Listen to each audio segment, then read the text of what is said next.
नमो नमो सतपुरुष को नमस्कार गुरु की नहीं। सुर नर मुनि जन साधुआ संतों सर्वसधि नहीं। सतगुरु साहिब संत सब दंडो तुम प्रणाम। आगे पीछे मध्य हुए तिनको दा कुर्बान।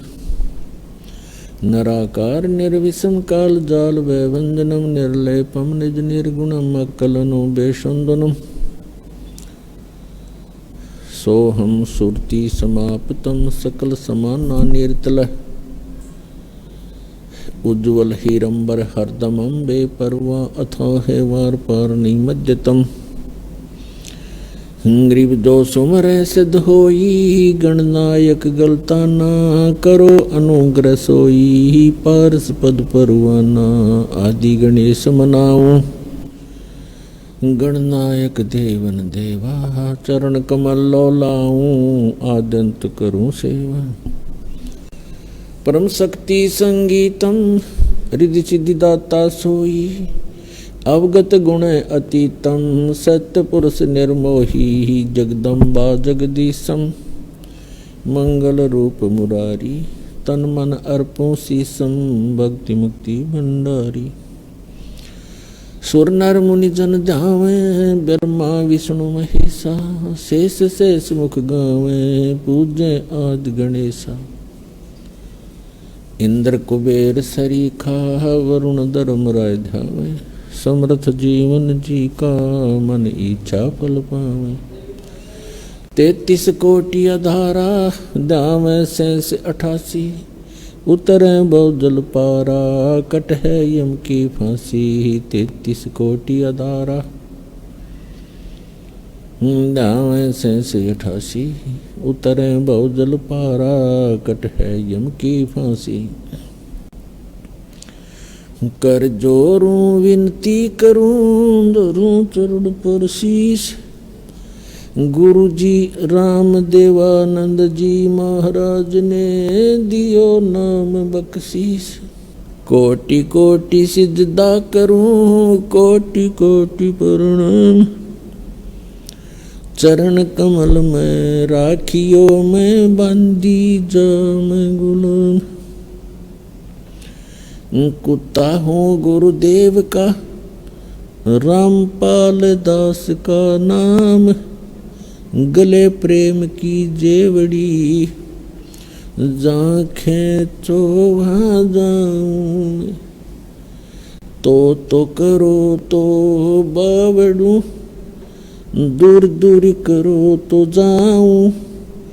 जो राखो त्यों ही रहूं जो देवो सो खाऊं। जय इब के सतगुरु मिल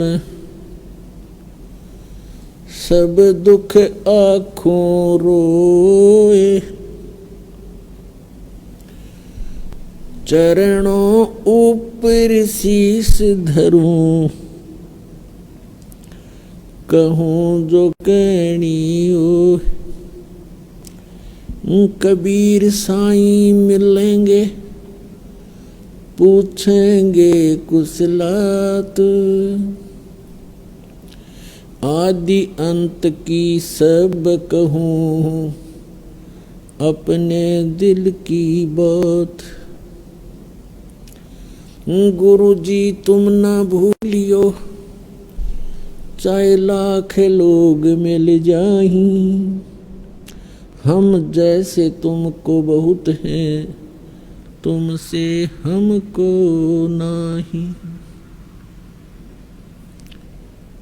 तुमरे विसारे क्या बने मैं किसकी शरण में जाऊं। शिव विरंच मुनि नारदा तिनके हृदय न समाऊं। गुरु बड़े गोविंद से मन में देख विचार। हरि सुमरे सो वार हैं गुरु सुमरे हो पार। गुरु गोविंद दोनों खड़े का के लागू पाए। बलिहारी गुरु अपना, जिन गोविंद दियो मिलाए। सात द्वीप नौ खंड में गुरु से बड़ा न कोई, करता करे न कर सके, गुरु करे सो होवे। परम पिता परमात्मा पूर्ण ब्रह्म सारी सृष्टि के रचनहार कबीर देव कबीर साहिब जी की असीम रजा से आप सभी पुण्यात्माएं सत्संग सुनने के लिए उपस्थित हुए। इस कलयुग के अंदर सबसे दुर्लभ है सत्संग प्राप्त होना। आप जी के ऊपर परमात्मा ने यह विशेष रजा बख्शी है। आप कितनी पुण्यात्माएं हैं कि आपको सत्संग उपलब्ध हुआ। सत्संग का अर्थ होता है सत्य तत्व ज्ञान, सत्य ज्ञान, आध्यात्मिक ज्ञान का जहाँ प्रचार होता हो उसको सत्संग कहते हैं। अध्यात्म मार्ग के अंदर हमने अपने आध्यात्मिक ग्रंथों को ही आधार मानकर आगे कदम बढ़ाना होगा, क्योंकि आज तक जो भी धर्म या उस धर्म के अंतर्गत फॉलोअर, उनके अनुयायी जितने भी हैं, वे प्रारंभ से ही अपने धर्म ग्रंथों को सर्वोच्च मानते हैं, उत्तम मानते हैं, शिरोधार्य मानते हैं। तो आज भी हमने उनको शिरोधार्य ही मानना होगा। और जो भी धर्मगुरु अपने धर्म ग्रंथों के विपरीत ज्ञान दे रहा है उसको हमने अब छोड़ना होगा, तभी हम भक्ति मार्ग में सफल होंगे। इसके लिए पवित्र श्रीमद् भगवत गीता अध्याय नंबर 16 का श्लोक नंबर 23 और 24 पर्याप्त है हमें समझने के लिए।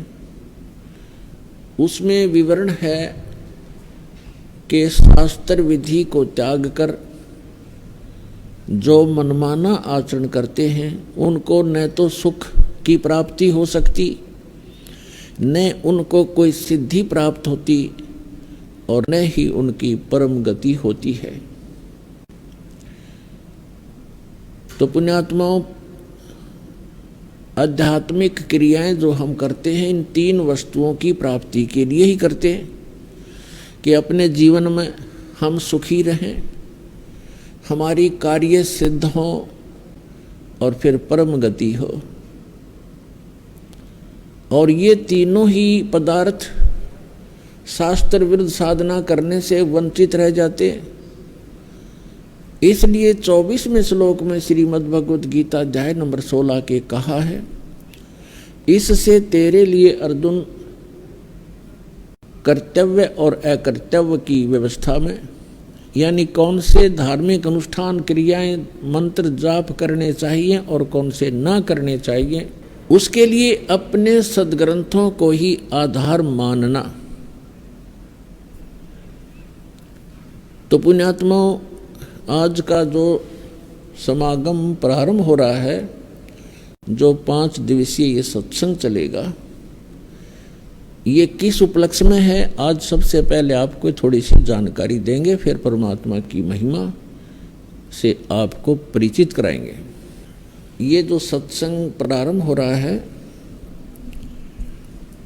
ये किस उपलक्ष्य में है?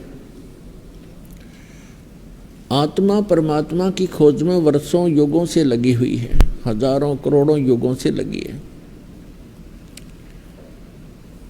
और हम अपने सद्ग्रंथों में ये भी पढ़ते आए हैं कि जो सत साधना करते हैं, मर्यादा में रहकर सत भक्ति करते हैं, वे ऐसे स्थान पर चले जाते हैं जहाँ से लौटकर फिर प्राणी कभी संसार में नहीं आता। प्रमाण के लिए श्रीमद् भगवत गीता अध्याय नंबर 15 के श्लोक नंबर 1 से लेके 4 में प्रमाण किया है कि तत्वदर्शी संत की प्राप्ति के उपरांत, और तत्वदर्शी संत कैसा होगा वो भी इसमें प्रमाणित किया है। जो उल्टे लटके हुए संसार रूपी वृक्ष के सभी विभाग जानता है, विस्तार से जानता है, वो तत्वदर्शी संत है। तत्वदर्शी संत 4 अध्याय के 34वें श्लोक में कहा है कि अर्जुन तू तत्वदर्शी संत से उस तत्व ज्ञान को प्राप्त कर।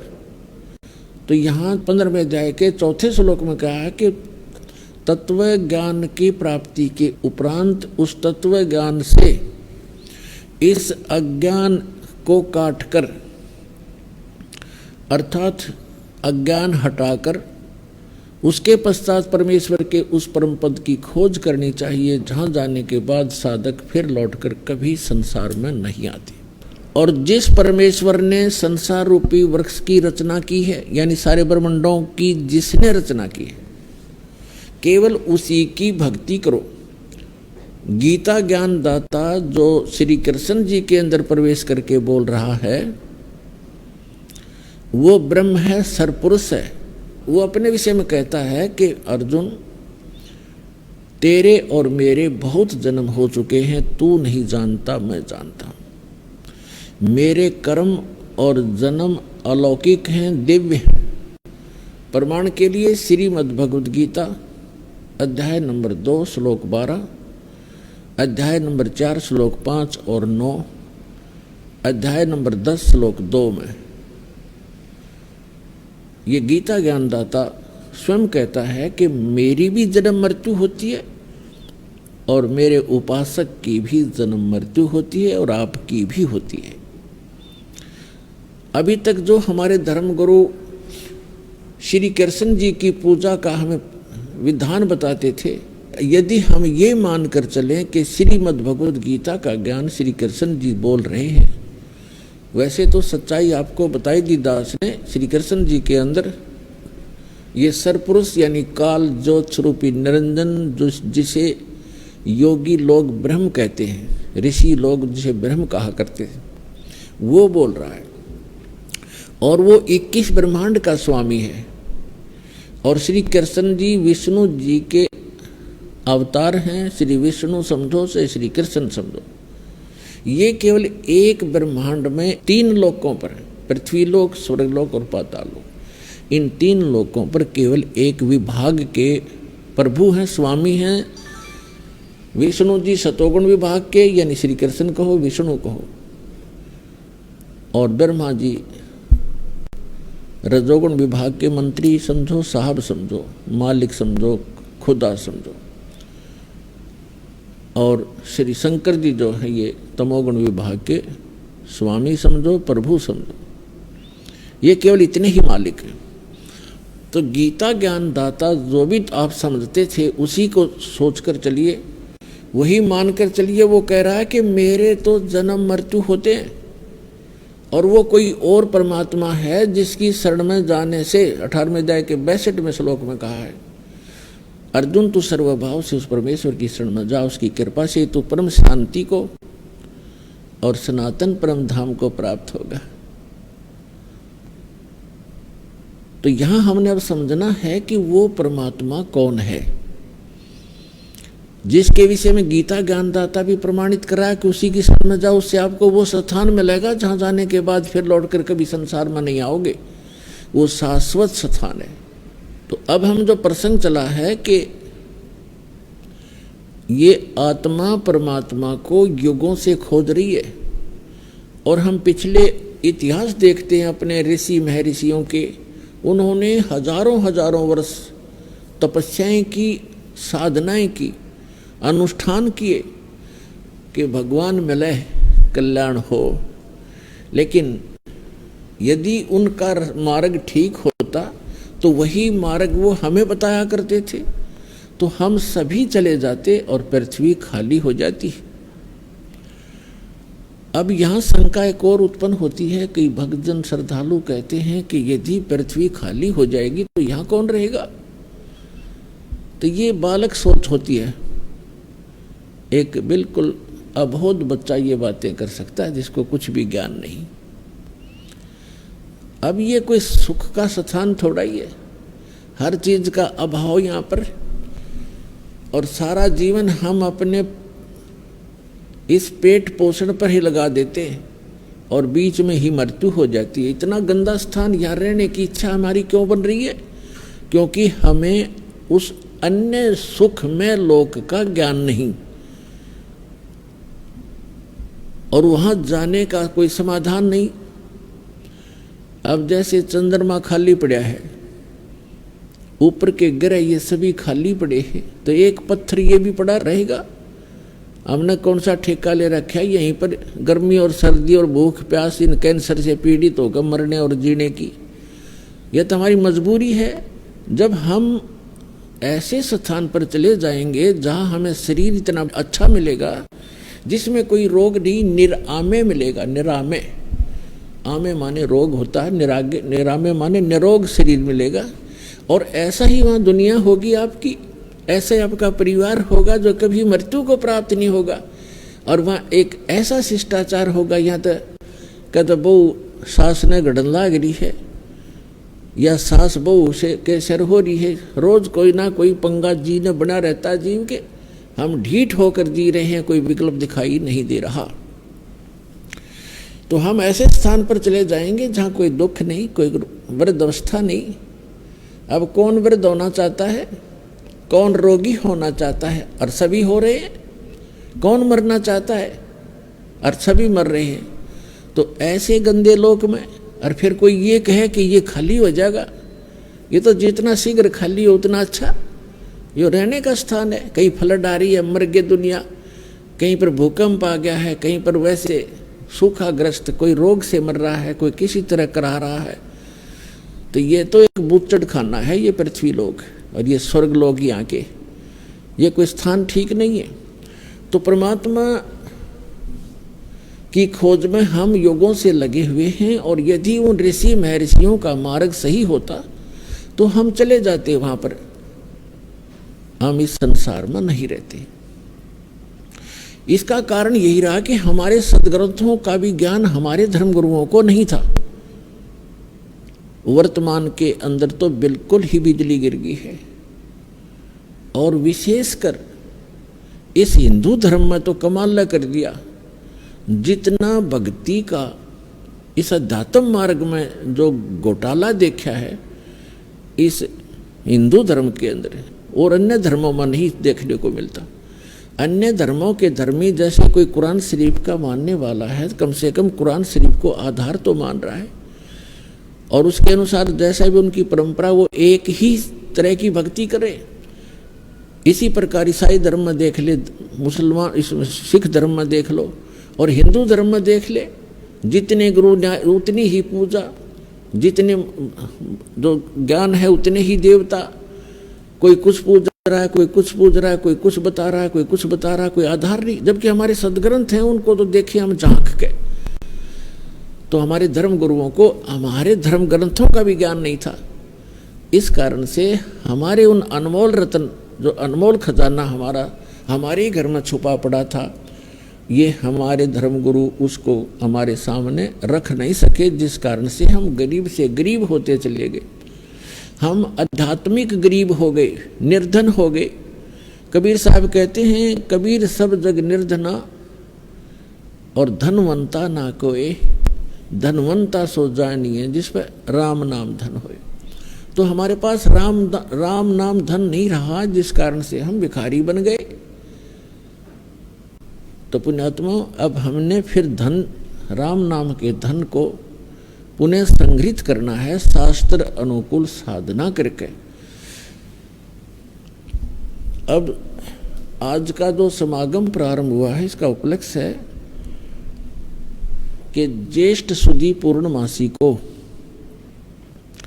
वो परम अक्षर ब्रह्म जो हमारे पिता हैं, जो हमारे हमदर्द हैं, जो हमारे दुख में दुखी होते हैं, जो हमें सुखी करने के लिए, और सतलोक जो स्थान हम छोड़कर आए हैं जहाँ हम सुखी रहा करते थे, उसकी खबर बताने के लिए, खबर देने के लिए, उसकी जानकारी देने के लिए वो परमात्मा स्वयं ही आते हैं।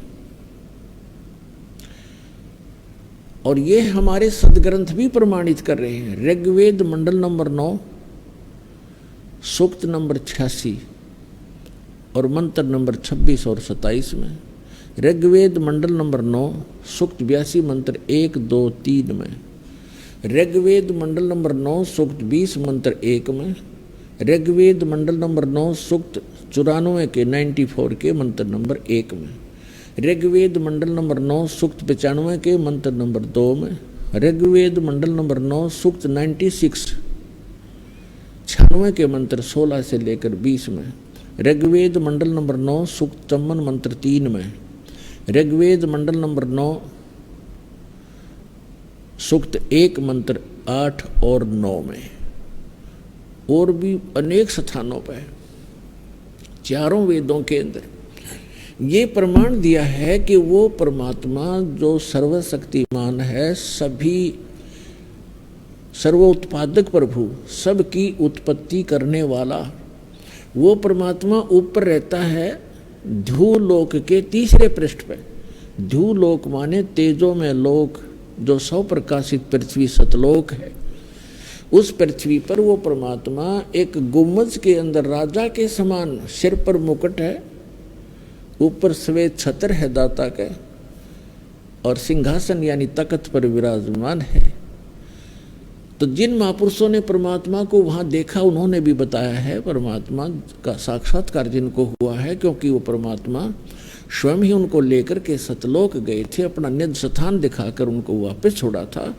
उनमें से एक हैं आदरणीय गरीबदास साहिब जी, गांव छुडानी, जिला झज्जर, हरियाणा वाले।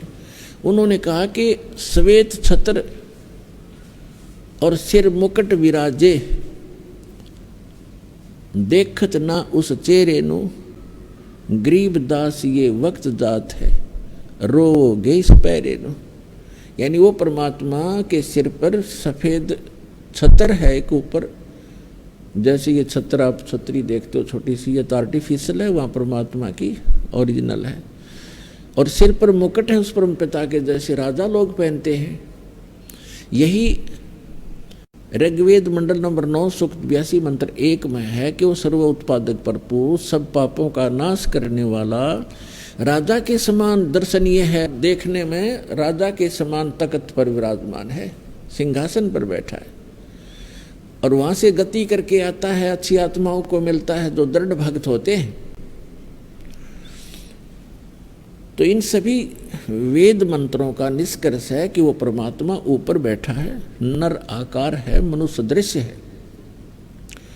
जिन महापुरुषों ने परमात्मा को देखा, उन्होंने कहा हमरे ही हुनियार है हमारा सृजनहार, हमारा सृजनहार, हमारा भगवान, हमारा उत्पत्ति करता हमारे ही शकल का है, हमारे जैसी शकल का है, हुनियार हमारे जैसे रूप का है।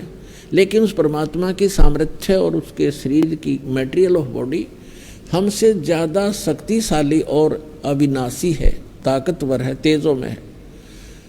तो सतलोक में जाने के बाद प्रत्येक प्राणी, प्रत्येक जीव हंस कहलाता है, हंस।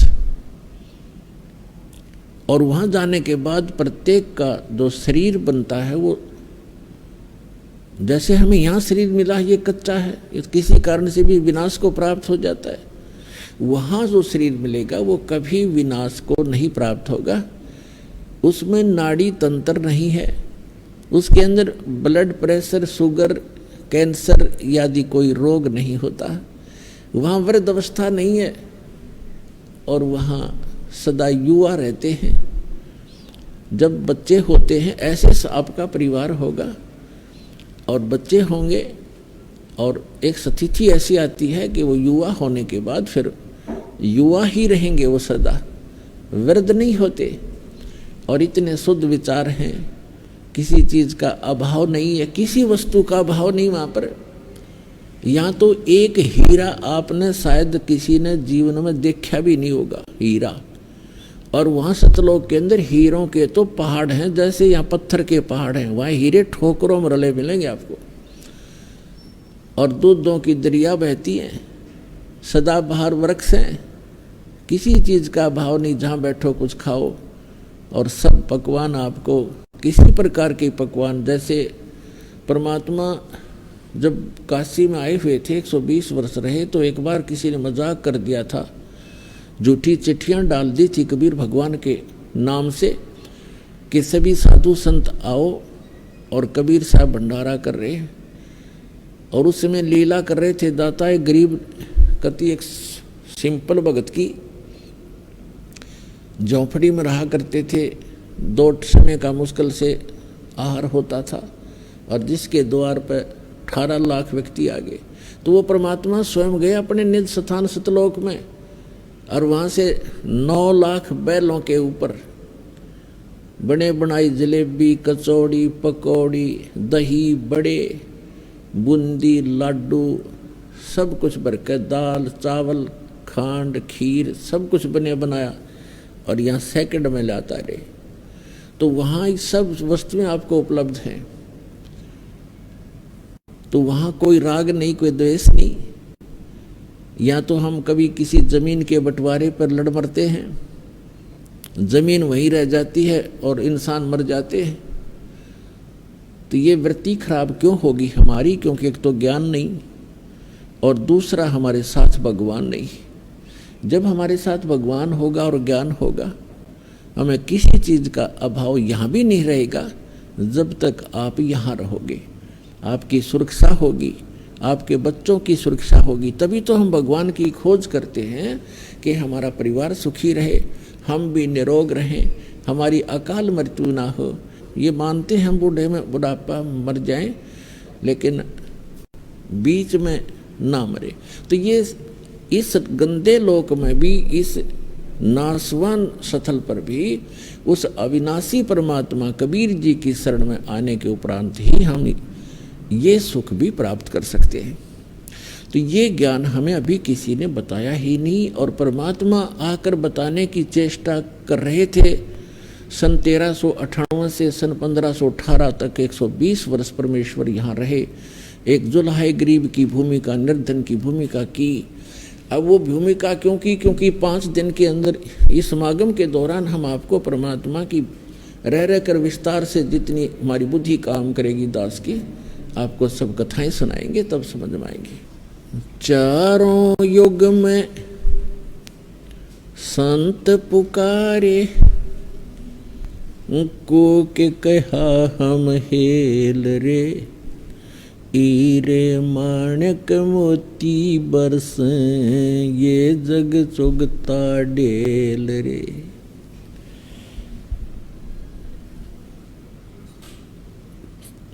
ये समागम उस शुभ दिन के उपलक्ष्य में मनाया जा रहा है कि वो परमात्मा हमारे पिता हम बालकों की गलती को अक्षमा करके जो हमने सतलोक में करी थी, क्योंकि सृष्टि रचना के माध्यम से आपको ये जानकारी होती है कि आप जी कैसे यहाँ फंसे थे इस गंदे लोक में, क्यों इतना कष्ट उठा रहे हैं। ये सजा है आपको, ये दंड है आपको यहाँ मिला हुआ है। और इस जेल के अंदर जो थोड़ी बहुत सुविधा प्राप्त कर लेते हैं, हम उसी को सुख मान रहे हैं। जेल में सुख सपने में भी नहीं होता। तो इस 21 ब्रह्मांड जो या जेल है काल की, इसमें सुख स्वप्न में भी नहीं हो सकता किसी प्राणी को, चाहे वो पूरी पृथ्वी का राजा हो, चाहे वो स्वर्ग का राजा हो। तो ये जो स्थान है, यहाँ हम क्यों आए, ये सृष्टि रचना में आपको बताएंगे, इस समागम के दौरान भी आपको बताएंगे। तो उस गलती को क्षमा करके परमात्मा हमें बालक जान के अब यहाँ आते हैं, हमें अपना निज स्थान बताने, अपने पाने की यानी सतलोक जाने की विधि बताने के लिए वो स्वयं ही आते हैं। तो वो परमात्मा, जैसे उस परमात्मा के विषय में आप जी ने अभी प्रमाण सुना कि चारों वेदों में उसमें स्पष्ट है कि वो परमात्मा ऊपर रहता है, वहाँ राजा के समान ओवरऑल कंट्रोलर के रूप में सिंहासन पर विराजमान है। और उस परमात्मा की शक्ति, पावर ऑफ गॉड, उस परमात्मा की शक्ति सर्वव्यापक है। वो परमात्मा एक देशीय है, एक स्थान पर रहता है। जैसे सूर्य एक देशीय है और उसकी जो शक्ति है वो निराकार रूप में प्रत्येक को प्रभावित कर रही है। उष्णता उसकी शक्ति है। आप छाया में बैठे होते हो तो भी उसकी उष्णता आपको महसूस हो रही होती है। इसी प्रकार परमात्मा की जो शक्ति है प्रत्येक कण कण में विद्यमान है। परमात्मा एक स्थान पर है, नर आकार है और वहाँ से गति करके यहाँ आता है। वो उद्देश्य क्या रखता है आने का, पर वेदों में भी आपको बहुत बार प्रमाणित किया है और आगे भी बताएंगे कि वो परमात्मा यथार्थ भक्ति मार्ग बताने के लिए ही यहाँ आता है। हमें यदि किसी वस्तु की आवश्यकता है तो मोक्ष मार्ग है वो। मोक्ष माने यहाँ इस बंधन से छूट जावा जो कर्म बंधन से हम बंधे हुए हैं, और कर्मों के बंधन से छुड़वाने वाले को बंदी छोड़ कहते हैं। और कर्म के बंधन को केवल वो बंदी छोड़ परमेश्वर सत्य पुरुष कबीर साहब ही छुड़वा सकते हैं। मासा घटे न तिल बधे विधना लिखे जो लेख, सच्चा सतगुरु मेट कर ऊपर बारे मेघ। अब जब परमात्मा यहाँ आते हैं हम उस परमात्मा को पहचानते नहीं। क्यों नहीं पहचानते? क्योंकि हमने डेफिनेशन ऑफ गॉड व रॉन्ग सुन रखी होती है। परमात्मा की जो परिभाषा है वो हमने गलत सुन रखी होती है, जिस कारण से हम परमात्मा का कुछ और ही दृष्टिकोण से विवेचन करते रहते हैं और वही धारणा हमारे हृदय में समाई रहती है।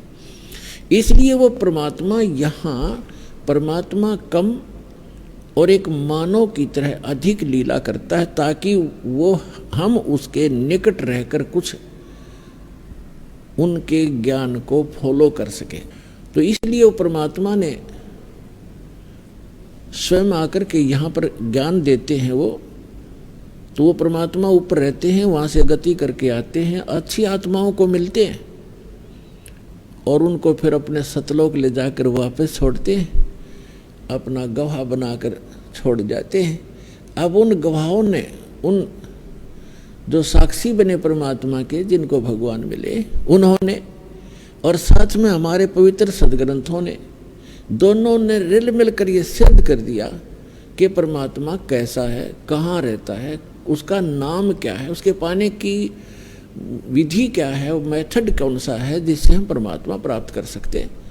और जो सदग्रंथों में और जिनको परमात्मा मिले उन महापुरुषों के अनुभव की जो उनकी अपनी अमर वाणी है, एफिडेविट है, वो दोनों मेल खा जाते, फिर संशय नहीं रहेगा आपको। फिर संशय नहीं रहेगा कि हम जो कर रहे हैं वो ठीक है या गलत है, वो फिर स्पष्ट हो जाएगा। इसलिए उस परमात्मा ने बताया है, वो परमात्मा चारों युगों में आते हैं और वो स्वयं ही आकर अपना ज्ञान कराते हैं। अथर्ववेद कांड नंबर 4 अनुवाक नंबर 1 मंत्र 1 से 7 में ये सारी सृष्टि रचना कोड वर्डों में दे रखी है कि वो परमात्मा कबीर देव है, कबीर साहब है, और वो सभी ब्रह्म का भी, परब्रह्म का भी, और सभी ब्रह्मांडों का रचनहार है। और वो अपने द्वारा रची हुई सृष्टि को स्वयं ही ठीक ठीक बताता है। अन्य तो अटकलबाजी लगाते हैं, जैसे ब्रह्मा जी ने देवी पुराण में अटकलबाजी लगा रखी है। ऐसा सुना जाता है, ज्ञान और अज्ञान के आधार से मैं बता रहा हूँ। तो जहाँ ज्ञान है फिर वो ज्ञान कहाँ रहा? अब थोड़े से हलवे में थोड़ा सा रेत भी डाल दे तो वो स्वाद ही सारा करकरा हो गया। इस प्रकार वो परमात्मा स्वयं आते हैं और क्या बताते हैं, चारों युग में संत पुकारे को के कहा हम हेल रे, हीरे माणिक मोती बरसे ये जग चुगता डेल रे। परमात्मा कहते हैं मैं चारों युगों में आया और चारों युगों में अच्छी आत्माओं को मिला जो संत कहलाए, और हमने आवाज लगा लगा कर कूक कहा हम हेल रे। कूक माने ऊंचे स्वर तक गुरज गरज के आवाज लगा लगा के बताया कि ये साधना तुम कर रहे हो गलत है, ये पूजा गलत है, ये साधना करो। शास्त्र विधि त्याग कर मनमाना आचरण करने वाले डड़े ढो रहे हैं। ये जग चुगता ढेल रे। हीरे मोती समझकर कंकर इकट्ठे किए बैठे हो आप, और हम हीरे और मोती इनकी वर्षा कर रहे हैं शास्त्र अनुकूल साधना और मंत्रों की, जिससे आपको मोक्ष रूपी हीरे प्राप्त होंगे, आपका जीव सुखी होगा। हमारा ज्ञान किन्हें ना सुनिया, पर भी लेन जाते है दुनिया। हमारा ज्ञान किसी ने नहीं सुना, किसी ने नहीं सुना, और वहाँ पर भी लेने जाते। जैसे आप देख रहे हो केदारनाथ के ऊपर कल से कितना भयंकर फ्लड आकर के बदल फट गया, वहाँ तहस नहस हो गए, बहुत से नुकसान हुए, बहुत से श्रद्धालु मारे गए। यदि अमरनाथ के ऊपर जाते हैं, शायद ही कोई ऐसा वर्ष गया होगा जिसमें 100, 200, 1000, 1500 ना मरे हों दर्शक श्रद्धालु। तो पुण्यात्माओं, आत्मा भगवान बिना रह नहीं सकती, इसका स्वभाव है। इसको आवश्यकता उस भगवान की, जिस दिन से ये उससे बिछुड़ी है उसी दिन से उसको वो सुख नहीं प्राप्त हो रहा जिसको ये छोड़कर आ चुकी है। तो यहाँ परमात्मा कहते हैं हमरा ज्ञान किने ना सुनिया, और वहाँ धक्के खान जात है दुनिया। पर भी लेन जाती जोड़ तालाब मनाने के लिए। है कहीं गीता और वेदों में प्रमाणिक की साधना से मोक्ष होगा? तो ये कहाँ से ग्रहण किया? ये शास्त्र विरुद्ध साधना है। इन लोक वेद बना रखा है अज्ञानी संतों, ऋषियों और आचार्यों ने। अब परमात्मा क्या बताते हैं? सतयुग में सत सुकृत कह टेरा, त्रेता नाम मुनींदर मेरा। द्वापर में करुणा में कहाया, और कलियुग नाम कबीर दराया। चारों युग में संत पुकारे, और कूक कहा हम हेल रे। हीरे माणिक मोती बरसे, ये जग चुगता ढेल रे।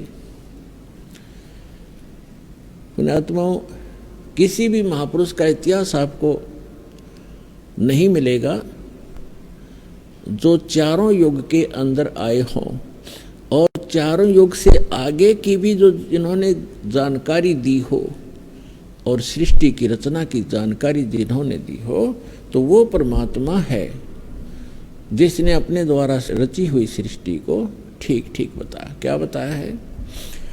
परमात्मा इस वर्तमान के चल रहे चतुर्युगी में सबसे पहले सतयुग के अंदर सत सुकृत नाम से यहाँ प्रकट हुए थे, और ये लीला ऐसी ही करते हैं। परमात्मा वो परम अक्षर ब्रह्म, इन फैक्ट वास्तव में यदि कोई भगवान है, परमात्मा है, तो एक ही है।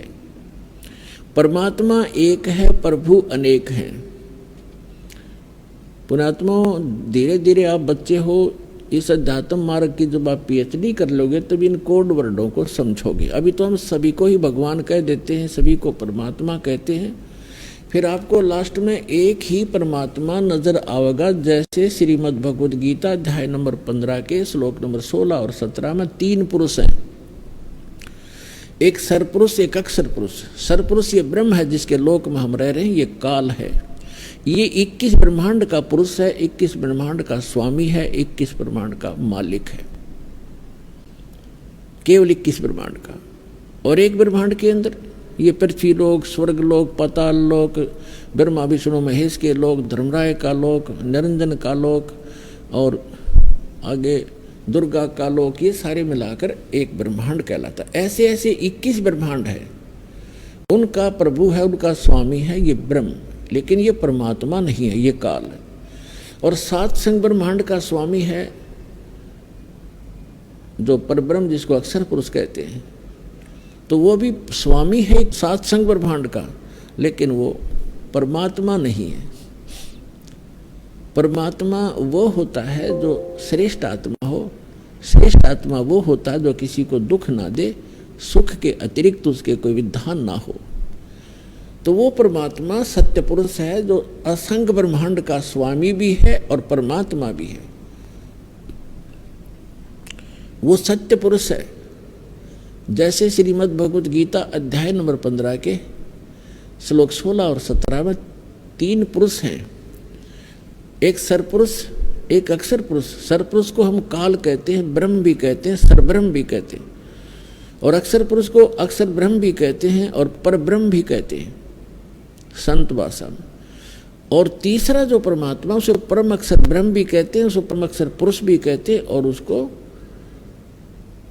परमेश्वर भी कहते हैं, सत्य पुरुष। सत्य माने अविनाशी, पुरुष माने प्रभु परमात्मा। तो ये जो तीसरे नंबर का परमात्मा है, इसके विषय में गीता अध्याय नंबर 8 के श्लोक नंबर 1 में अर्जुन ने पूछा कि भगवान आपने गीता अध्याय नंबर 7 के श्लोक नंबर 29 में कहा है कि तत्ब्रह्म को जानकर और सारे धातुओं से परिचित और सभी कर्मों से परिचित केवल साधक जरा और मरण से छूटने का ही प्रयत्न करता है, संसार की किसी वस्तु को वो नहीं चाहता। तो वो ऐसा वो तत्ब्रह्म है। तो 8वें अध्याय के प्रथम मंत्र में गीता जी में पूछा है किम तत्ब्रह्म, वो तत्ब्रह्म क्या है, वो कौन है वो तत्ब्रह्म।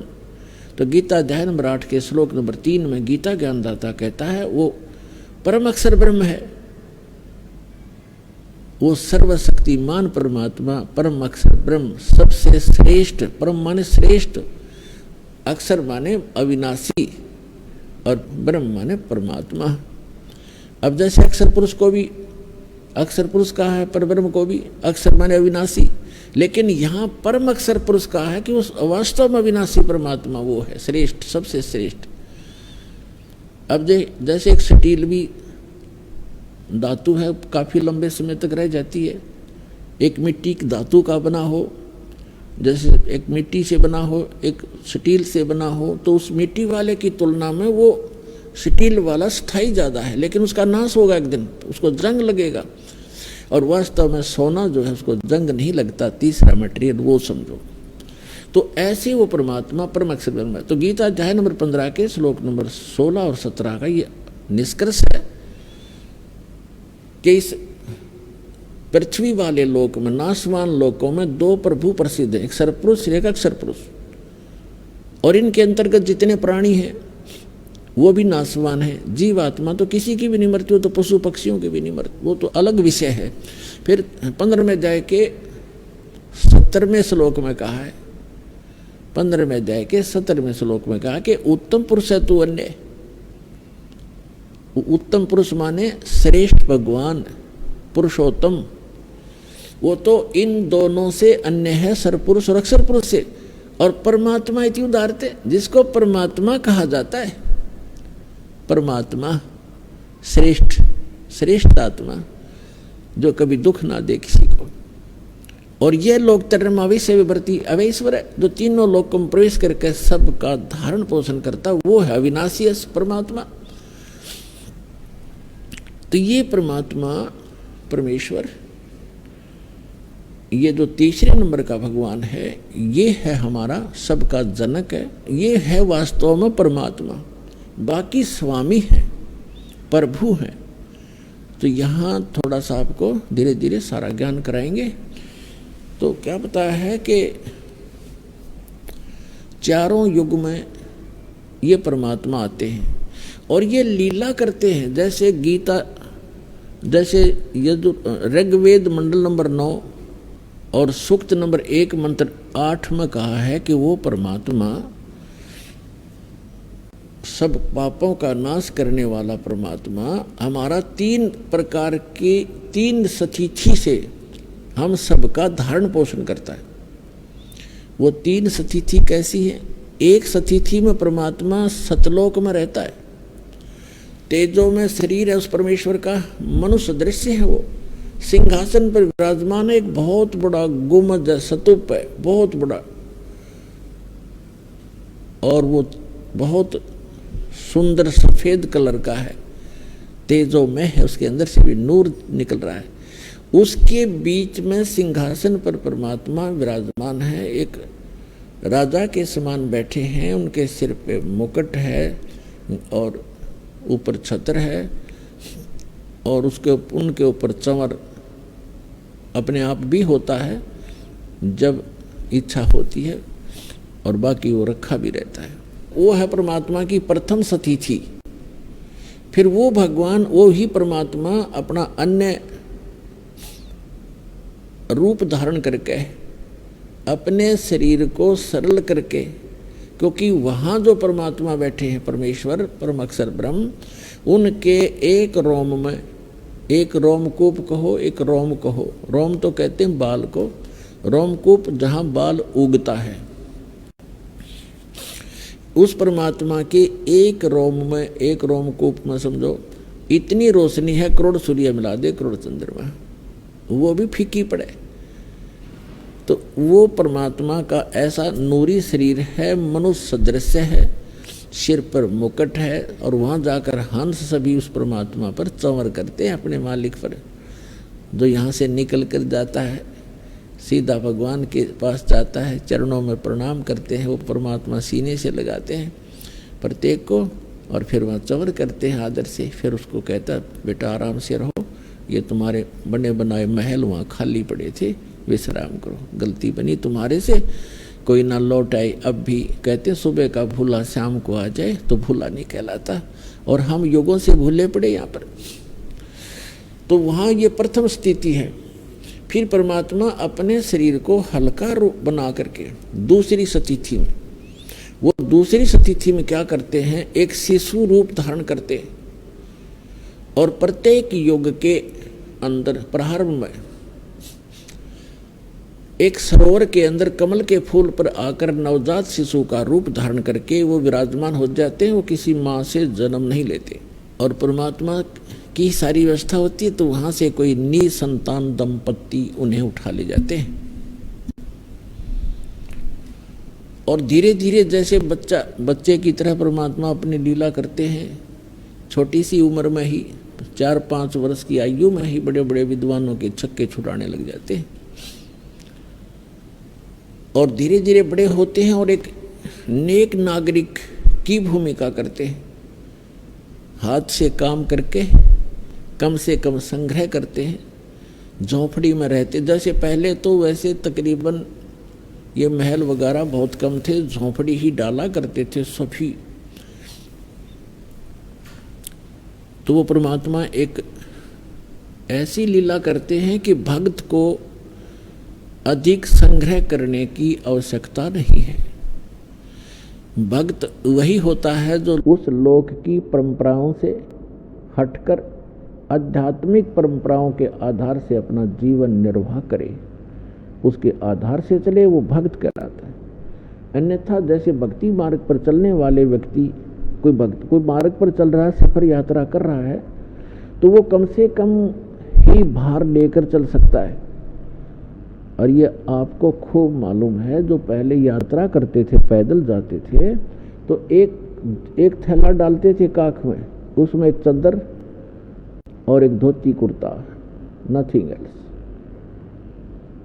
तो कहने का भाव ये है, हमने जाना सतलोक में, और हम यहाँ वजन रख लिया ज़्यादा, या कोठी मेरी है, ये कार मेरी है, 5 प्लाट ले लिए हैं, और इतने एकड़ जमीन बना ली, राजा बन गया, ये राज मेरा है।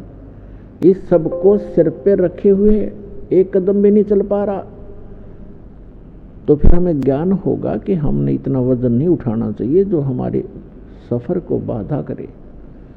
इसलिए कम से कम संग्रह करो, और ये परंपराएं जो हमने बना रखी हैं, ये ही हमारा दुख का मूल है, जड़ है ये दुख की। ब्याह शादी में लोग दिखावा ड्रामा करना, नाचना गाना, डीजे बजाना, कोई बात है ये? हमने बहुत से देखा, पहले दिन डीजे बजा रहे हैं, लड़के का विवाह है, धरती तोल रखी, अगले दिन वो दूल्हा ही मर जाता है दुर्घटना के अंदर। अब टक्कर मार कर रो रहे हो, अब बजाओ डीजे। तो ऐसे गंदे लोक में, और हम ये ऐसी परंपराएं बनाकर अपना जीवन नाश कर रहे हैं। दहेज लेते हैं, लोग दिखावा देते हैं, तो ये नहीं करना चाहिए हम, क्योंकि सारा जीवन कमाते रहते हैं, फिर उठाकर ब्याह और कोठी पर लगा देते। तो हमने सिंपल मकान जो भगवान अलाउड करे उतना ही बनाओ। चाहे अपनी झोंपड़ी डाल लो, दया करता है भगवान तो मकान बना लो, आपकी व्यवस्था है तो। एक झोंपड़ी भी अच्छे ढंग की बनाई हुई उतना ही काम करेगी जो आपके महल करेंगे। और आजकल के पक्के मकानों से झोंपड़ी जो डाली जाती थी वो गर्मी सर्दी दोनों से प्रोटेक्ट करना करती थी। आज एसी भी ना काम करे तो वो करा करती थी। तो जैसा भी है, देश काल परिस्थिति जो बदल गई है, तो हम कैसे भी मकान बना कर रहे हैं, लेकिन भगवान की भूल ना पड़े और इन परंपराओं को कम करें हम,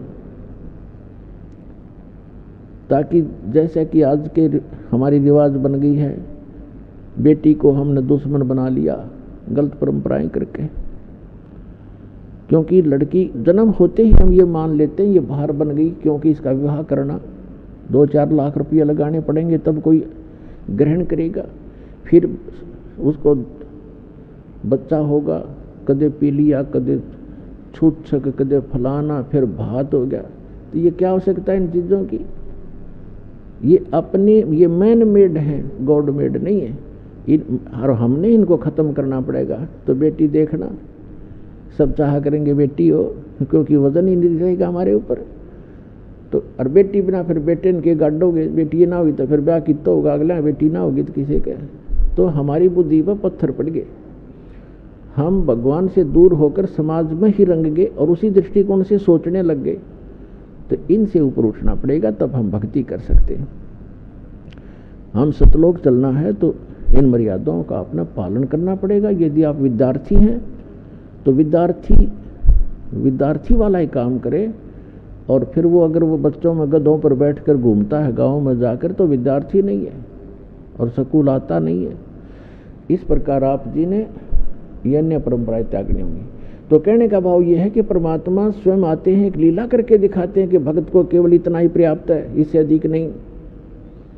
कबीर साहब कहते हैं, कहा चनावे मेड़िया ये लंबी बीत उसारे, घर तो 3.5 हाथ भाई गणात पौड़े 4। क्या प्रसन्न हो रहा, लंबी लंबी द्वार खींच कर लंबी लंबी मेड़िया बनाता है, बड़े दीवाने बनाकर ऊंची ऊंची कोठियां गाड़ रहा है, महल हवेली बना रहा है। परमात्मा कहते हैं घर तो 3.5 हाथ गणाते पौड़े 4। 3.5 हूठ हाथ कहते हैं 3.5 हाथ को।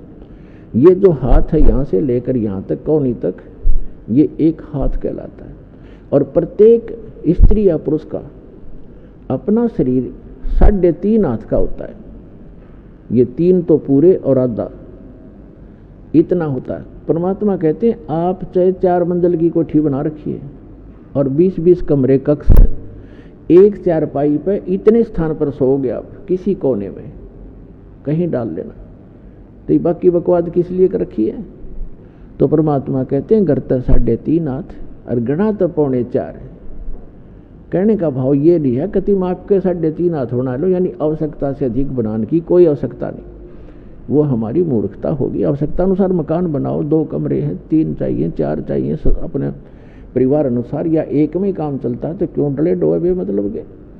भक्ति उद्देश्य रखे और भक्ति में बाधा करे, उस वस्तु और उस रिवाज को तुरंत त्याग दे, परंपरा को। अब प्रसंग चल रहा है, हम उसी पर आते हैं। तो वो परमात्मा प्रत्येक युग में आते हैं और प्रत्येक युग में ऐसी लीला करते हैं, कमल के फूल पर आकर विराजमान होते हैं। और कमल का फूल जल में होता है, जिस कारण से हमारे सदग्रंथों में उस परमात्मा को नारायण कहते हैं।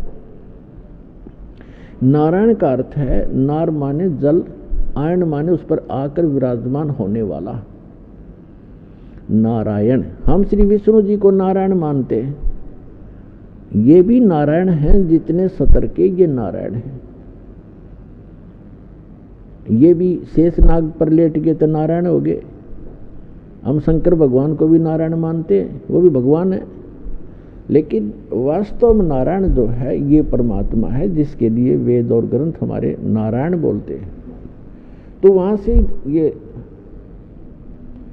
निसंतान दंपति उठा ले जाते हैं। तो सतयुग में परमात्मा जब आए, एक विद्याधर नाम के ब्राह्मण थे और दीपिका नाम की उनकी धर्मपत्नी थी। वो ससुराल से आ रहा था अपनी पत्नी को लेकर के। तो परमात्मा तालाब के ऊपर विराजमान थे, तो तालाब के अंदर कमल के फूल पर शिशु रूप धारण किए लेटे हुए थे। उनकी दृष्टि पड़ गई, उस बच्चे को उठा करके अपने घर ले आए। तो वहाँ उनकी परवरिश हुई, की लीला हुई। धीरे धीरे बड़े हुए। बहुत सा मनु जैसे विद्वान जो पाक रहे थे वेदों के, उनके छक्के छुड़ा दिए जाता ने, लेकिन उसको वामदेव कहने लगे। वामदेव, वामदेव माने उल्टा ज्ञान देने वाला। उल्टा, वाम माने उल्टा, जैसे दाना हाथी बामा हाथ, बामा वाम। इस तरह उनको ना सुन करके अपनी प्रभुता छूटी नहीं। ज्ञान भगवान का ग्रहण ना स्वयं किया उन ऋषियों ने, ना हमें करने दिया।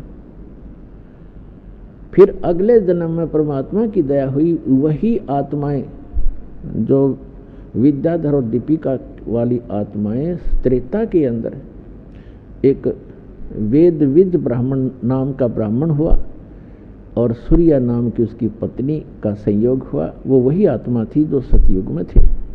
और इसी प्रकार परमात्मा उनको त्रेता में भी ऐसे ही कमल के फूल पर मिले। वो मुझे क्षमा कीजिए, मैं 15-20 दिन की कह के गया था, महीना लग गया, महाराज मुझे माफ़ करना। अब वो महात्मा उसके मुंह तरफ देखा, भगत उसके मुख की तरफ देख रहा है। बात क्या बोल रहे हो आप क्या कह रहे हो? ये पोटली कहाँ से ले आए, ये सामान कहाँ से लाए हो, ये क्या? उसने बताया जी मैं घर से आया हूँ अपने वहाँ से। अब वो समझ में पा रहा, काफ़ी देर में समझ में आई वृद्ध का। अरे तू अपने घर से आया है? कि हाँ जी मैं तो आज आया हूँ, उस दिन का गया हुआ। उसका तो रोम रोम खड़ा हो गया, रोआ बुरी तरह। ये भगवान इस पापी नाप से आपसे मैं टट्टी तक उठवाई, उस नीच का कहाँ उद्धार होगा। तो पुण्यात्माओं परमात्मा कहते हैं तुम अब जो तुम्हारा सच्चा साथी है, तुमेव माता च पिता, तुमेव बंधु च सखा, तुमेव विद्या च द्रविण, तुमेव सर्व मम देव देव, उसको भूल के हम इन अन्य पर आसरा रख लेते हैं, इसलिए हम भगवान से दूर होते चले जाते हैं। तो यहाँ गरीबदास साहिब जी ने कहा है कि त्रिलोचन के भय भरतिया माने नौकरे, ऐसी भक्ति कमावे, ऐसी भक्ति करे, भगवान साथ रहेगा आपके। तो इस प्रकार अब जैसे जिन बहन भाइयों के, विशेषकर इंसान तो थोड़ा बहुत सोच समझ भी लेता है, लेकिन बहनों का दिल नहीं डटता जिनका संतान नहीं होती, क्योंकि उसको समाज नहीं जीने देता। घर जाते हैं, घर वाले कुछ दिन चुप रहते हैं तो कोई पड़ोसी आ जाएगा, आओगा कोई काम और पूछेगा नो बहू का कि मैं होया नहीं बालक बोलक। अब वह के कहेगी सासू अक ना कुछ ना होया, कई साल हो गए ब्याह ने, एक जातक तो चाहिए था बता, और देख लो कोई दूसरा ब्याह करवा लो। अब उस बेटी के और समस्या पैदा कर दी कि एक और ये भी ब्याह करवाएंगे, यानी उसको बोल पड़े तो कोई और आकर के रिश्तेदार आकर कहेगा। कहने का भाव ये है कि जब सुभाष सैनी, गांव वैदखेड़ी और जिला शामली, उत्तर प्रदेश का निवासी हूँ जी। क्या काम करते हैं सर आप? दास का व्यवसाय जी, सुभाष का व्यवसाय, मेरा व्यवसाय कृषि है जी, खेती बाड़ी करता हूँ, दुकानदारी भी करता हूँ जी। सर संत रामपाल जी महाराज से नाम दीक्षा लेने से पहले आप क्या भक्ति साधना करते थे? जी संत रामपाल जी महाराज से दीक्षा लेने से पहले ये ब्रह्मा विष्णु महेश, विशेषकर तो जी मैं शिव जी की भक्ति करता था। लेकिन उससे बाद में मेरा परिचय एक जो इलाहाबाद शाखा है अभिलाष दास साहिब की, वो एक संत से हुआ, उनके मार्ग से एक संत थे, उनसे आया मेरा परिचय। तो वहाँ पर मेरी माता जी भी जाती थी सत्संग में उनके, और मैं भी जाने लगा, और फिर इससे बाद में ये भी जाने लगी। वहाँ से हमने उनसे नाम लिया। सर आपने इलाहाबाद वाले कबीरपंथी अभिलाष दास जी से नाम दीक्षा ली, तो क्या आप हमारे दर्शकों को बता सकते हैं उन्होंने आपको क्या नाम दीक्षा दी? जी हाँ जी, उन्होंने एक मंत्र का नाम जाप करने के लिए दिया, वो सतगुरु शरणम भवदुख हरणम तारण तरणम, ये उन्होंने जाप करने के लिए दिया। तो अभिलाष दास जी ने आपको ये नाम उपदेश दिया, तो इस नाम का जाप करने से आपको क्या क्या लाभ प्राप्त हुए? जी लाभ तो कुछ नहीं मिला, लेकिन और घर में दूनी अशांति फैल गई, घर में क्लेश बाधा कहीं खड़ी होगी जी। घर में आपस में पति पत्नी का झगड़ा और बच्चों के साथ में व्यवहार, मारपीट वगैरह, और गुस्सा बहुत ज़्यादा आने लगा। और जी घर में बहुत ज़्यादा कृषि में भी, व्यवसाय में भी सब तरह से हानि होने लगी जी। तो संत रामपाल जी महाराज के बारे में आपको ज्ञान कैसे प्राप्त हुआ? मुझको बहुत ज़्यादा लगन थी धार्मिक पुस्तक पढ़ने की, और हर महीने मेरे पास में मासिक पत्रिका आती थी, और वार्षिक पत्रिका गीता प्रेस गोरखपुर से मैं पढ़ता था। और फिर उससे बाद में जो मैं परचून की दुकान करता हूँ सर, गांव में बैठा था दुकान पे, कुछ आए भगत लोग, उन्हें कहने लगे कि ज्ञान गंगा पुस्तक 10 रुपये में दी जा रही है। तो मैं बहुत प्रसन्न हुआ और मैंने वो पुस्तक 10 रुपये देकर ले ली। पुस्तक पढ़ी तो, और पीछे जो उसमें भक्तों के अनुभव लिखे हुए थे मैं पढ़े, तो मेरे भी उस भक्ति को करने की इच्छा उत्पन्न हुई। मुझे पढ़ा उसमें कि भक्तों को कैसे कैसे लाभ है। मेरे शरीर में भी कुछ गंभीर बीमारी थी और मैं परेशान रहता था जी। मुझे एक गंभीर बीमारी सिफिलिस थी। जब मैंने पुस्तक पढ़ी तो मुझे पूरा विश्वास हुआ कि यहाँ से मेरी बीमारी ठीक हो सकती है। मैं दवाई पूरी करके छक चुका था, सभी जगह जा चुका था। और इस उद्देश्य से मैं जो गांव में जो शिष्य थे उनके साथ में आश्रम में गया। वहाँ से मेरा भक्तों से विचार विमर्श हुआ, तो वहाँ से पता चला यहाँ पर जो भगत नाम दीक्षा लेकर साधना करता है उसकी सब बीमारियों का परमात्मा संत रामपाल जी महाराज बिल्कुल ठीक कर देते हैं भक्ति के आधार से। ये शास्त्रमूल साधना है। और इसी के फिर मेरा विचार बना। मेरी बिटिया बहुत ज़्यादा बीमार थी उस टाइम, जिस टाइम ये आश्रम में पहुँचे। मैंने फ़ोन किया, बिटिया बीमार है बहुत ज़्यादा, घर आ जाओ आप। अगर नहीं मैं घर नहीं आ सकता, घर में कल आऊँगा, और तू गाड़ी करके बिटिया को हॉस्पिटल ले जा। मैं गाड़ी करी, हॉस्पिटल लेकर गई। हॉस्पिटल जैसे सुई लगाई डॉक्टर ने उसके हाथ में, तो दवाई नहीं चढ़ी, खून आया जैसे। फिर डॉक्टर ने कह दिया भाई मेरे बस तो बाहर है, कहीं और ले जाओ। फिर मैं कराने दवाई दवा कर घर आकर लुटा दी। आकर फिर यही स्थिति होती रही हमारी बेटी की। फिर मैं उसे शामली ले गई गाड़ी करके उसी दिन। फिर शामली ले गई, डॉक्टर ने कह दिया अब मेरे बस्ते बाहर है यह बीमारी। मैंने कहा डॉक्टर साहब ऐसा तो कर दो। डॉक्टर ने कहा सहारनपुर ले जाओ चाहे पानीपत ले जाओ, वहाँ है इसका डॉक्टर। मैंने कहा डॉक्टर ऐसा तो कर दो, बिटिया बेहोश थी, अब जो या पानीपत पहुँच जा चाहे सहारनपुर पहुँच जा। तो उनने ट्रीटमेंट चालू कर दिया। 1-2 घंटे के बाद उनने छुट्टी कर दी, कहने लगा ले जाओ इसे सहारनपुर ले जाओ, चाहे जहाँ ले जाओ, जहाँ था मैं सहूलियत दिखा है। तो हम इसे सहारनपुर ले गए। फिर उसका CT स्कैन करा, उसमें भी कुछ नहीं आया। फिर ये घर आ गई मैं लेकर उसे। फिर ये कहने लगे हम तो संत रामपाल जी की शरण में जाएंगे जा। मैं कहा नहीं, और बिटिया ज़्यादा बीमार है। मैं कहा हम नहीं ले जाते, मुझे कोई नियम का कुछ नहीं पता था, ना कुछ भक्ति का पता था। भाई नहीं था, भाई जीवन मरण ये तो सबकी गेल लगा होया। तो ये कहने लगे कि नहीं हम आश्रम ही पहुँचेंगे। तो हम यहाँ तक तीनों चल दिए, बिटिया भी चल दी, मैं भी चल दी। संत रामपाल जी के आश्रम में पहुँचे।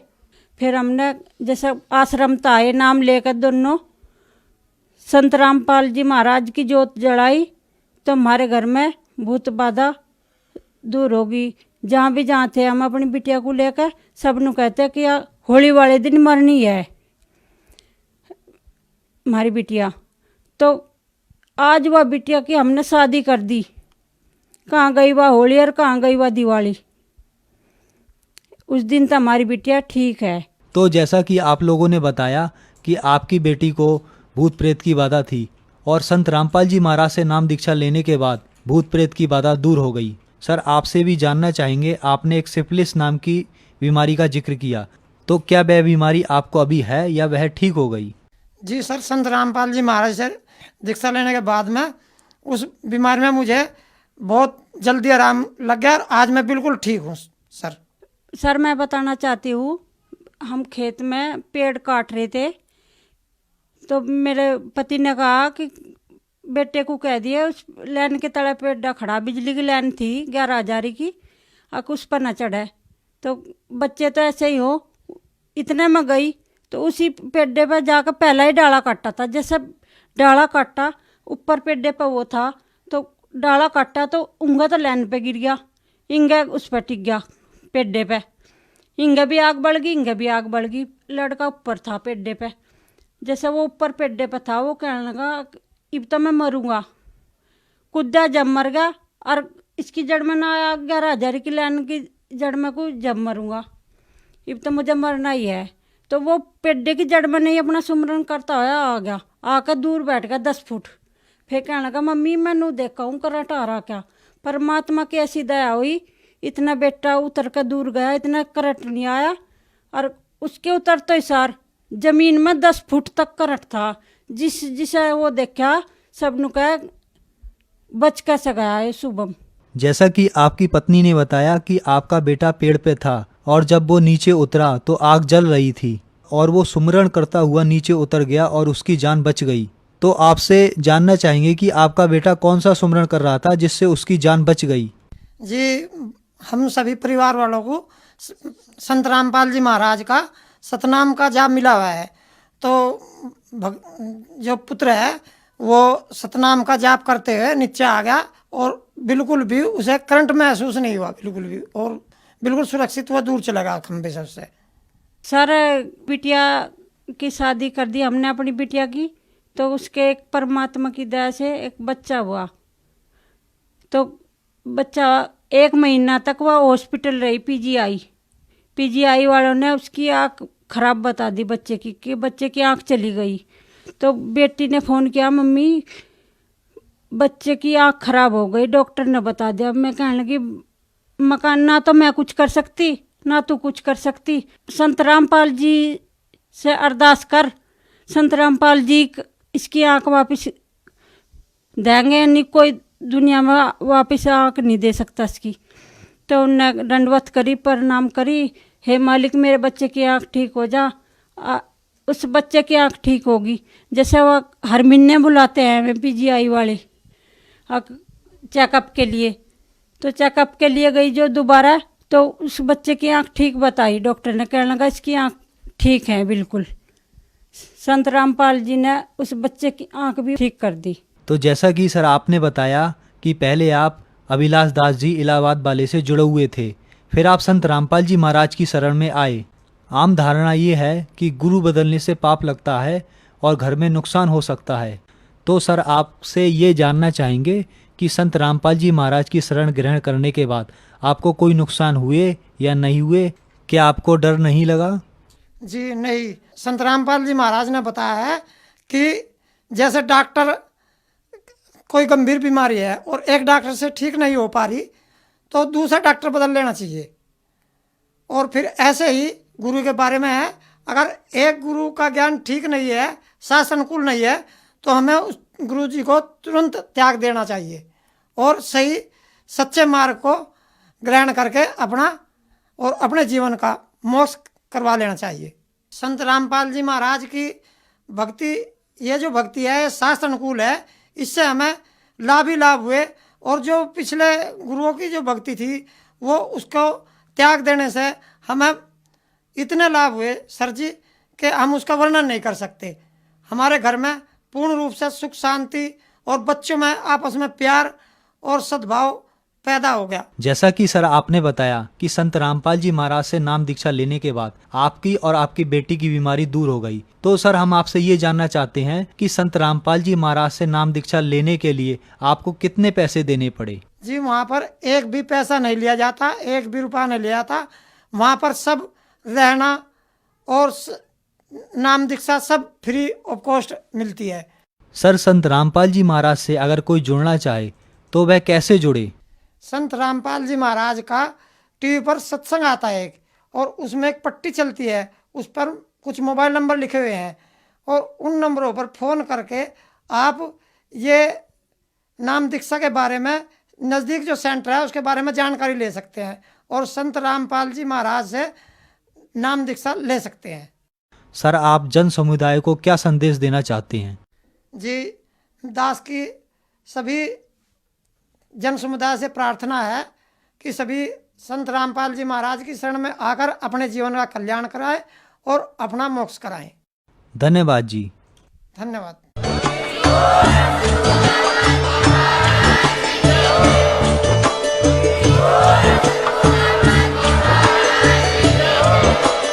आप सुन रहे थे